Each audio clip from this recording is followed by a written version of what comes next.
가까운 사람에게 혹시 배신을 당해 보신 적이 있는지 모르겠어요. 뭐 아마 인생을 살다 보면 아주 자그마한 거라도 한 번쯤은 그 믿는 도끼에 발등 찍힌다고, 정말 그럴 사람이 아닌데 하는 그런 사람들에게, 아니면 이웃에게, 가까운 사람들에게 어떤 배신을 당해 본 적이 있을 겁니다. 그러면 그때서 이렇게 생각을 하죠. 좋은 사람이 아니었구나, 깨닫는 거죠. 좋은 사람이 뭔가 숨기고 있었구나, 나와 좋은 관계를 맺는 줄 알았더니 다른 마음을 갖고 있었구나, 뭐라든지 배신당한 것 때문에 그렇게 생각을 하겠죠. 이번에는 반대로 배신당하는 것이 아니라 생각지도 못하게 가까운 사람들에게나 이웃에게 이렇게 도움을 받은 경험이 있으신지 모르겠어요. 저는 이제 신학대학을 다닐 때, 학부 때 신학대학을 다닐 때 학비가 매번 조금씩 부족했어요. 조금씩이 아니라 좀 많이 부족했었는데 그러나 졸업할 때 학비 때문에 이렇게 빚을 지지는 않았어요. 은행이 뭐 빚을 지지는 않았거든요. 참 감사하죠. 이게 학부 이제 그 신학교를 다닐 때 어느 날 이제 교회 이제 형님이 한 분이 계셨는데, 이제 직장을 다니고 있었어요. 그분은 직장을 다니고 있었는데 지금은 이제 목회를 하시는 분이긴 하세요. 어느 날 저에게 이렇게 이제 이야기하는 거예요. 내가 너 좋아하는 거 알지? 아끼는 거 알지? 이렇게 얘기해요. 너 아끼는 거 알죠? 알죠. 뭐 관계가 있었으니까 알죠. 그래서 봉투를 하나 이렇게 내미는 거예요. 그래서 학비에 이렇게 보태 쓰라고. 그래서 너무 감사하게 또 학비에 또 이렇게 보태 쓰고 했거든요. 그 이후에 관계가 어떻게 되었겠습니까?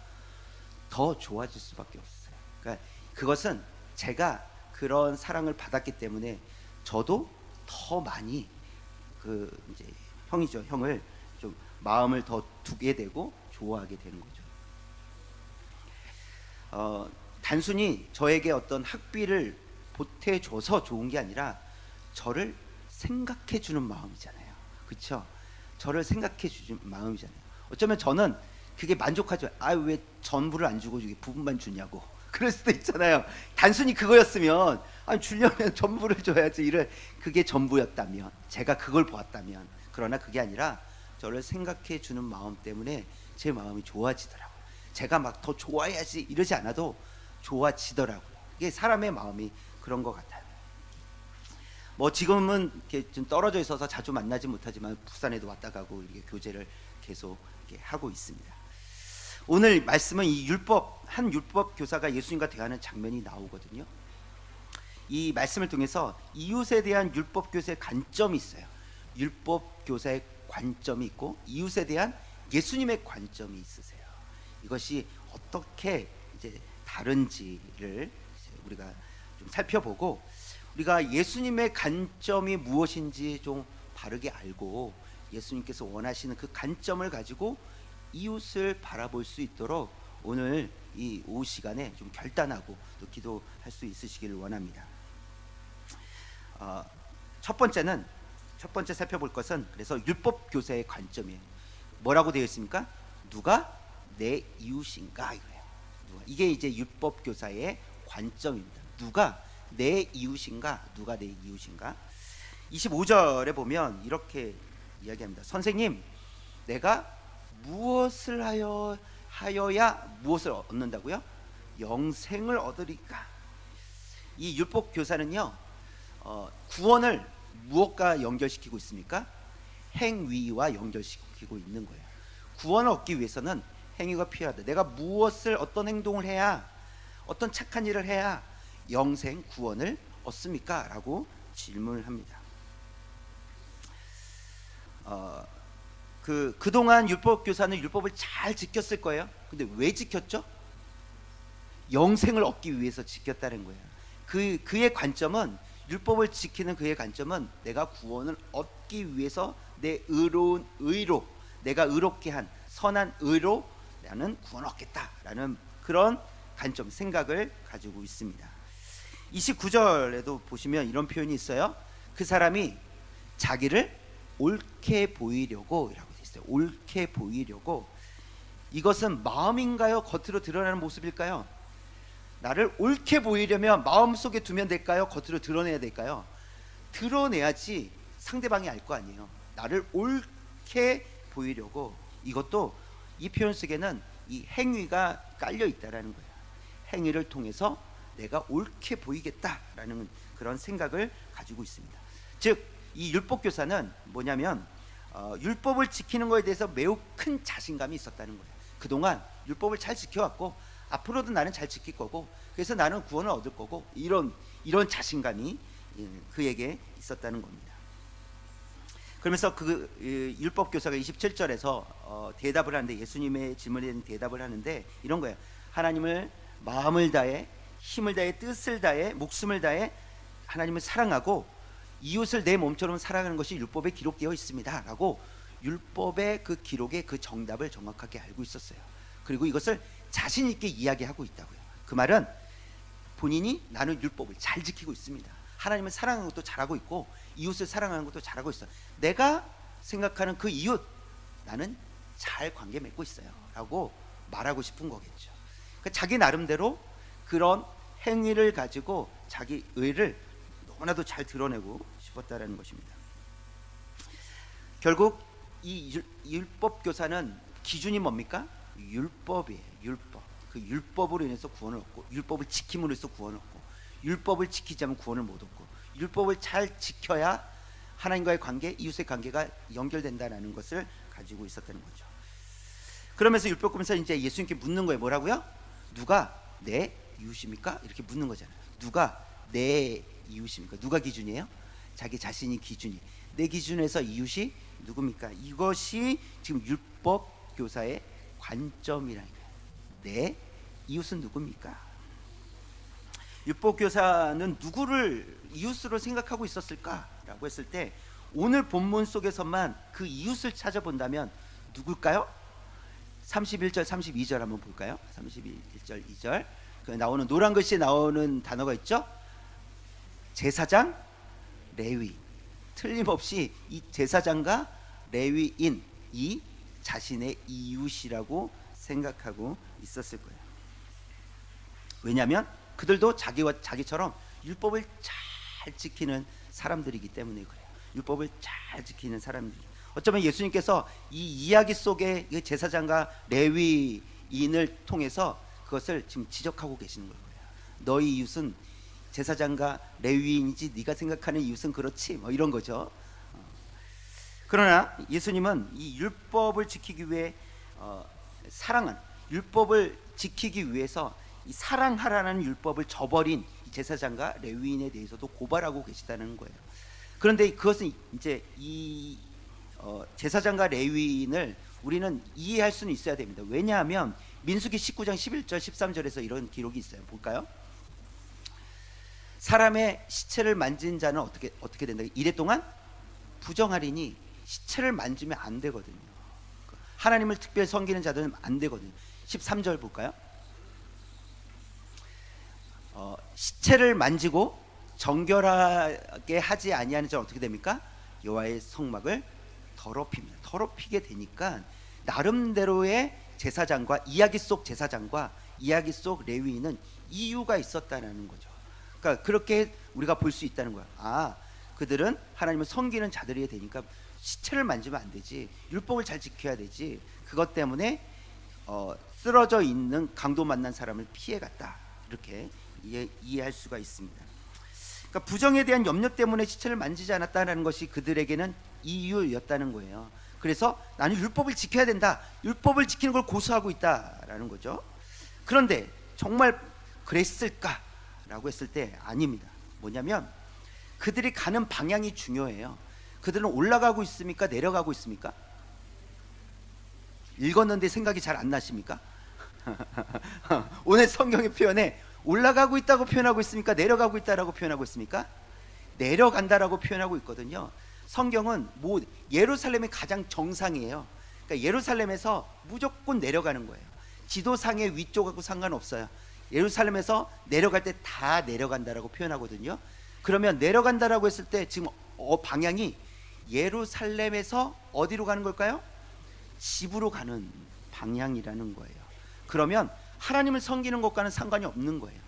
그게 부정하게 될지라도 당장 성막에 가는 것이, 성전에 가는 것이 아니기 때문에 그것이 큰 문제가 되지 않는다는 것이죠. 이 레위인들은 24반차로 되어 있어요. 12반차라면 그러니까 1년에 한 달씩 섬겨야 되겠지만 24반차예요. 그래서 한 달에 15일 정도 성전에 가서 섬기고 자기 그 기간에 섬기고 이제 집으로 가면 되는 거거든요. 지금 이 제사장과 레위인도 마찬가지.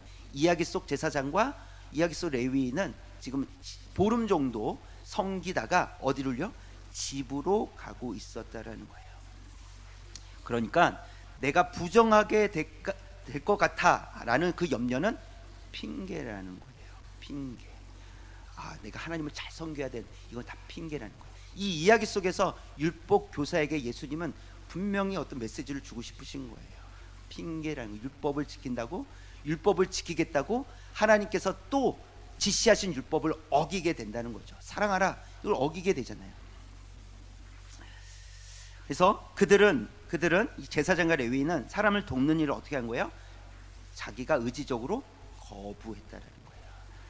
그렇게 쓰러져 있는 사람을 돕지 않겠다고 의지적으로 자신이 거부했다라는 것을 알 수 있습니다. 강도 만난 사람을 그러면 이웃을 생각했다는 걸까요? 생각하지 않았다는 걸까요? 생각하지 않았다. 이웃이라면 그렇게 했겠냐는 거예요. 이웃이 아니기 때문에 지나쳐 간 거죠. 누구의 기준입니까? 내 기준이. 내가 그를 이웃으로 결정하지 않았기 때문에 그는 내 이웃이 될 수 없는 거예요. 내 이웃은 나랑 좀 수준이 좀 맞아야지. 나 정도 좀 수준에 와 있는 사람이 내 이웃이지. 경제적인 것도 학식도 그렇고 좀 옷 입고 다니는 것도 머리 스타일도 좀 나랑 좀 어울리고 좀 이래야지 나랑 좀 이렇게 맞지 라고 하는 기준이 있다면 자신이 세운 그 기준에 못 미치는 사람은 이웃이 될 수 있겠습니까? 이웃이 될 수 없다라는 것이죠. 지금 그것을 보여주고 있는 거예요.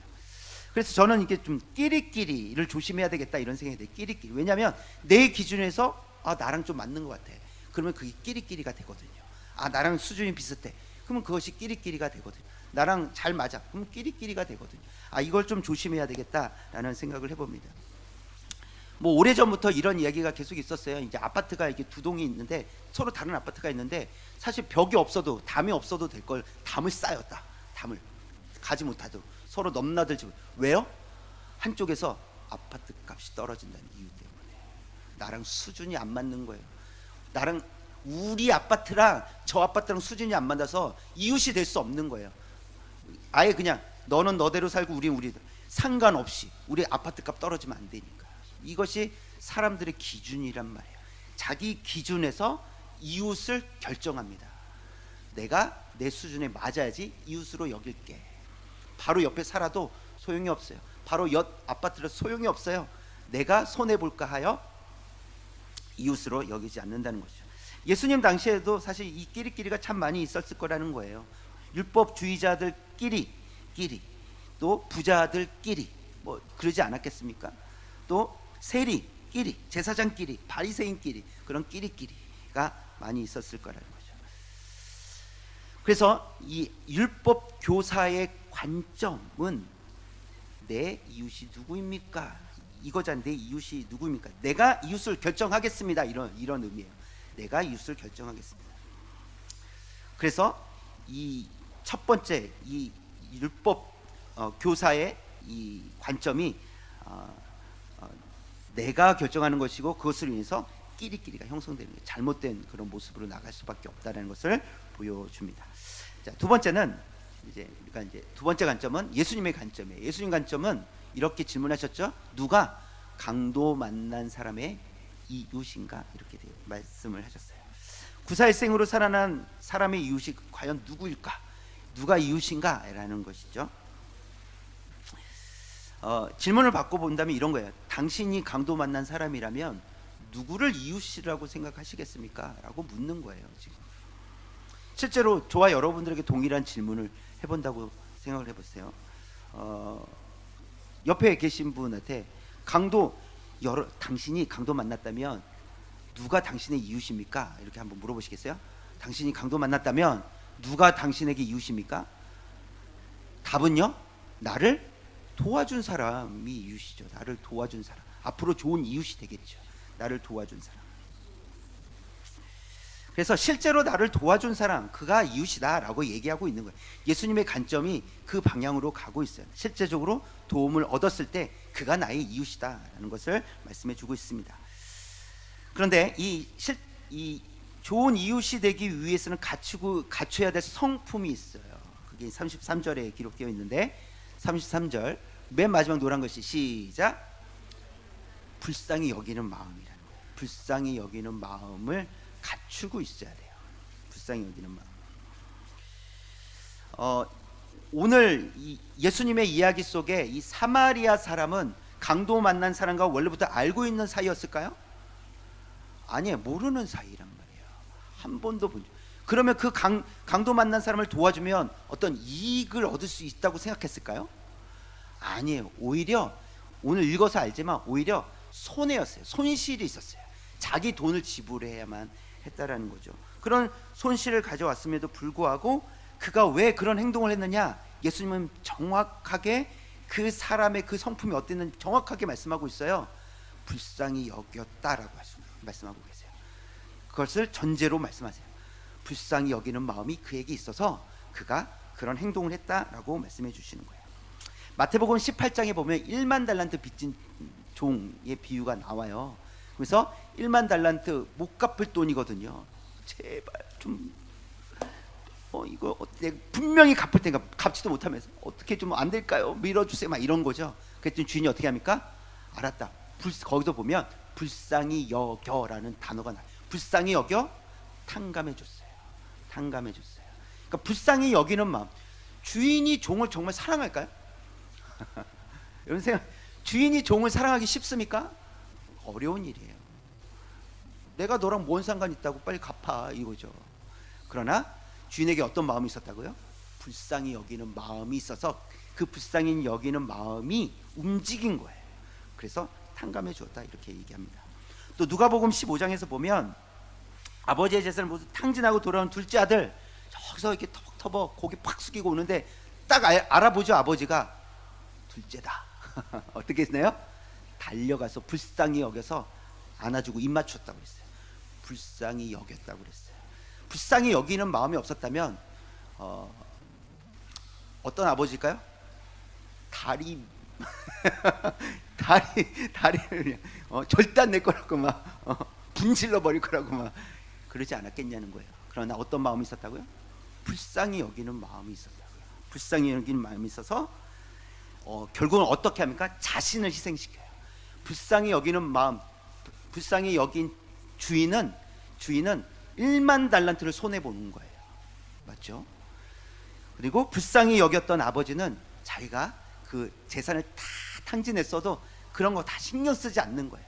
그리고 끌어안아 준다는 것입니다. 오늘 이야기에 나오는 사마리아 사람의 한 행동, 그의 행동은 희생이 있었고 헌신이 있었어요. 왜요? 불쌍히 여기는 마음이 있었거든요. 예수님이 그걸 전제로 얘기하시거든요. 그에겐 불쌍히 여기는 마음이 있었다. 그래서 그는 희생했고 그는 헌신했다. 이렇게 정확하게 말씀해 주고 있습니다. 누가복음 15장에 나오는 이 아버지, 이 아들을 이렇게 끌어안아줬다. 아들을 돌아온 아들을 불쌍히 여기는 마음이 행동으로 드러나게 되는 거예요. 여러분, 불쌍히 여기는 마음은 숨겨져 있지 않고 어떻게 됩니까? 겉으로 드러나게 되어 있다는 거예요. 물론 선한 마음뿐만 아니라 악한 마음도, 품은 악한 마음도 겉으로 드러나잖아요. 악한 행동으로 드러나잖아요. 우리가 불쌍히 여긴다면 틀림없이 그 불쌍히 여기는 마음이 행동으로 겉으로 드러나게 될 것입니다.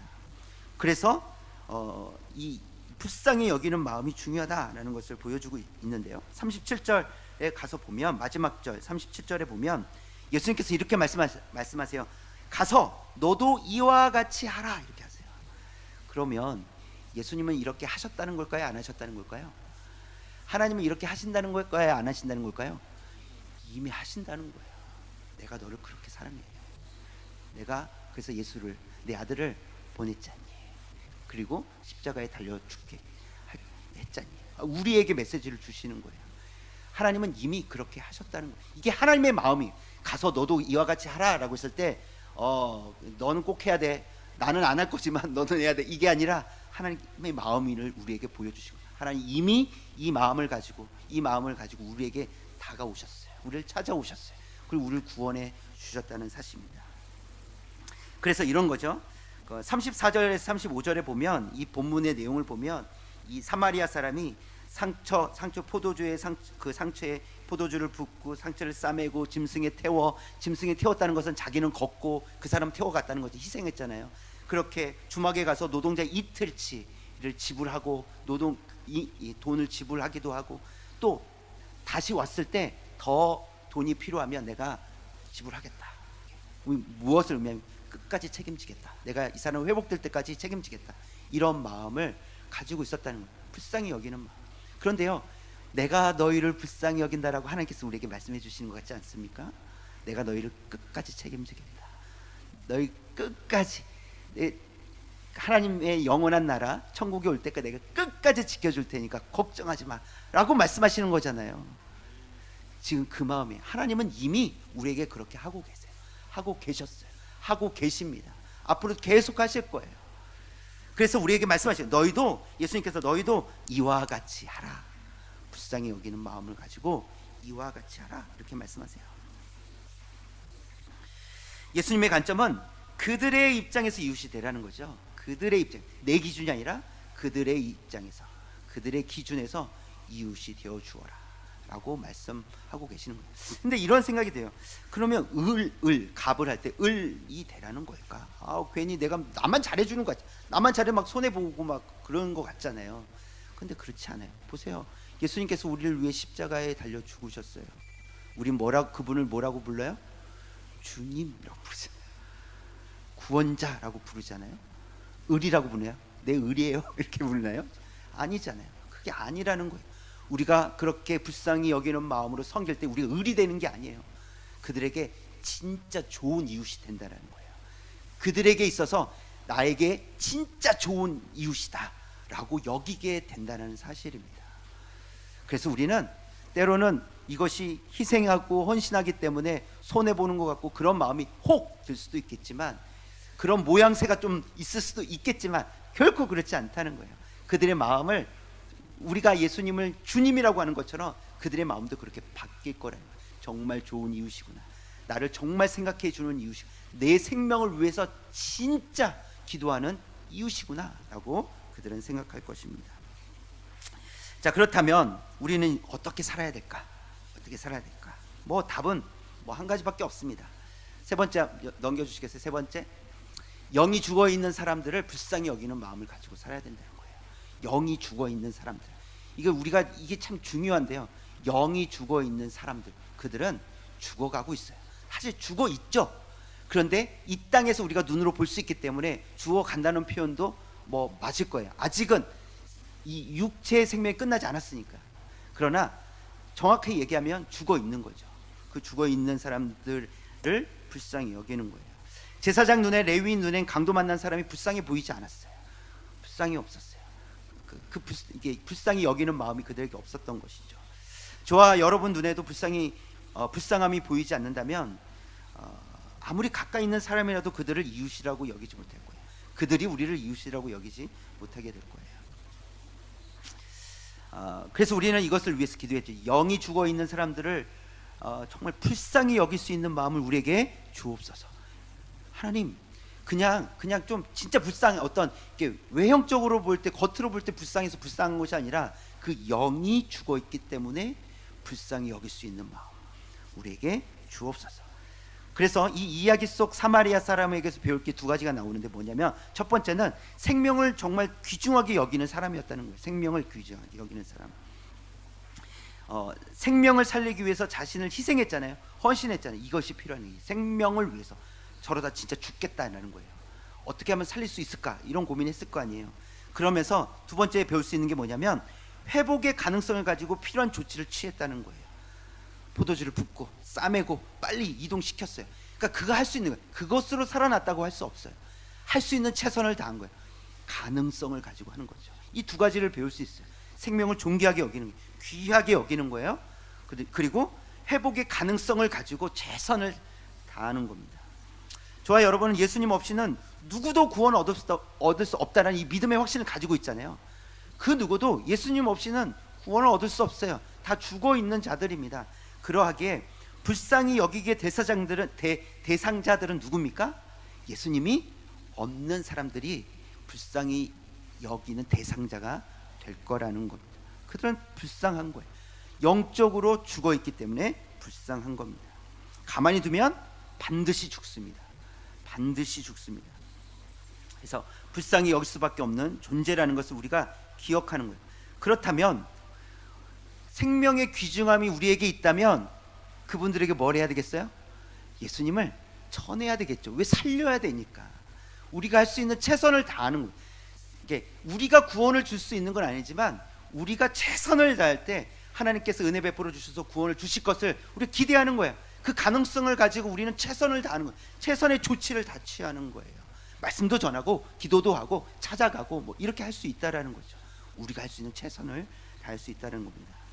그럴 때 하나님께서 그들을 살려주실 줄 믿습니다. 특별히 우리가 좀 전도하거나 전도 대상자를 생각할 때 좀 조심해야 될 것은 그들이 교회에 출석하는 것보다 더 중요한 것은 그들이 예수 그리스도를 만나는 것. 이 마음을 품었으면 좋겠어요. 교회에 나와서 구원을 얻는 것이 아니잖아요. 예수님을 믿음으로 구원을 얻잖아요. 이건 분명히 해야 된다는 거죠.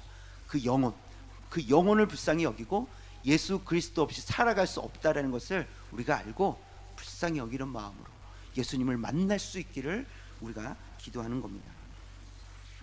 빌립보 감옥에서 바울은 주 예수를 믿으라 그리하면 너와 내 집이 구원을 얻으리라. 그때 누가 구원을 얻습니까? 간수, 거기 감옥을 지키던 간수가 구원을 얻잖아요. 그 간수에게도 정말 필요했던 분은 누굽니까? 예수 그리스도라는 거예요. 또 이 사도행전 24장 25장에 보면 이 총독들이 나와요. 로마의 총독들이 나와요. 벨릭스라는 그리고 베스도라는 총독들이 나오는데 바울이 그들의 법정 앞에 서서 뭐합니까? 복음 전해요. 예수님이 누군지 이야기해요. 왜요? 지도자들에게도 지도층들에게도 예수 그리스도의 이름이 아니면 구원받을 수 없기 때문에 선포해야 된다는 거예요. 또 40년 동안 걷지 못했던 사람에게 베드로와 요한이 예수 그리스도의 이름 일어나 걸어라 이렇게 했잖아요. 그때 일어났어요. 여러분, 그는 가난한 사람이었어요. 그는 구걸하던 사람이었어요. 그렇게 가난하고 힘없는 사람들에게도 예수 그리스도의 이름이 필요합니다. 예수 그리스도의 이름으로 살아날 수 있어요. 그 부한 자나 힘이 있는 자나 약한 자나 가난한 자나 상관이 없어요. 평범한 사람도 상관이 없습니다. 오직 예수 그리스도의 이름으로만 구원을 얻는 줄 믿습니다. 예수 그리스도의 이름이 그들에게 필요하다는 사실이죠. 우리가 누구를 불쌍히 여겨야 됩니까? 예수님 없는 사람들, 예수님을 마음에 두지 않은 사람들, 그들을 불쌍히 여기는, 이게 중요해요. 여기서부터 시작입니다. 예수님 없어도 만족하다고 여기는 사람들, 우리는 그들을 불쌍히 여겨야 돼요. 그들은 막 웃으면서 만족하다고 하지만 우리는 그 웃음이 쓴 웃음이라는 걸 알아야 돼요. 결코 즐거운 웃음이 아니라는 걸 알아야 돼요. 그리고 그들을 불쌍히 여겨야 됩니다. 예수님 없어도 괜찮아요, 나는 내 삶 즐거워요 라고 하는 사람들 불쌍히 여겨야 됩니다. 예수님 없이 좋은 직장 다니고 승진도 잘 되면 좋은 것 같지만 불쌍히 여겨야 돼요. 자세히 보면 이런 거예요. 우리와 다르지 않은 평범한 사람들이라는 거예요. 그렇죠? 평범한 사람들이지만 예수님이 없기 때문에 불쌍하다. 우리가 불쌍히 여기는 거예요. 다른 것이 아닙니다. 하나님께서 우리를 불쌍히 여겨 주셨습니다. 그래서 하나님의 자녀가 되게 하셨죠. 그 은혜가 없었으면 우리는 여기에 있지도 못하고 그 사랑이 얼마나 큰지도 알 수 못해요. 근데 하나님께서 우리의 은혜를 베풀어 주셔서 우리가 하나님의 자녀가 된 것처럼 우리가 불쌍히 여기는 그 사람들을 위해서 우리가 기도를 시작할 때 하나님께서 그 기도를 사용해 주실 줄 믿습니다. 우리가 불쌍히 여긴다면 하나님은 진작부터 불쌍히 여기고 계시지 않았겠습니까? 우리도 불쌍히 여길 수 있는 마음을 그 사람을, 그 대상자를 향해서 갖고 있었다면 하나님은 이미 그분을 위해서 그분을 불쌍히 여기고 계시지 않았겠냐는 거예요. 또한 성령님께서 우리에게 그 마음을 주셨다면 이미 하나님의 계획 가운데 우리가 하나님의 뜻대로 기도하고 있는 것이 되겠죠. 그래서 우리가 불쌍히 여기는 마음을 가지고 기도해야 되겠습니다. 그리고 기도할 때 하나님께서 큰 구원의 기쁨을 우리로 하여금, 우리 공동체로 하여금 누리게 하실 줄 믿습니다. 기도하겠습니다. 사랑의 하나님, 감사합니다. 하나님께서 우리를 불쌍히 여겨주셔서 우리가 아무것도 한 것이 없는데 하나님의 은혜로 예수 그리스도를 십자가에 죽게 하심으로 인하여 우리를 구원해 주셔서 감사를 드립니다.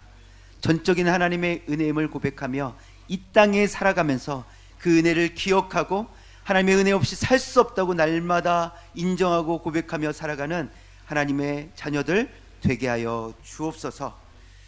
하나님, 예수님의 관점, 예수님께서는 누가 강도 만난 사람의 이웃인가? 라는 질문을 하셨습니다. 그들에게 이웃이 되라고 말씀해 주십니다. 그들을 불쌍히 여기라고 말씀해 주십니다. 하나님께서 우리를 불쌍히 여겨주셨던 것처럼 우리가 하나님을 알지 못하는 예수 그리스도가 없는 사람들 향해서 불쌍히 여기는 마음을 갖게 하여 주옵소서.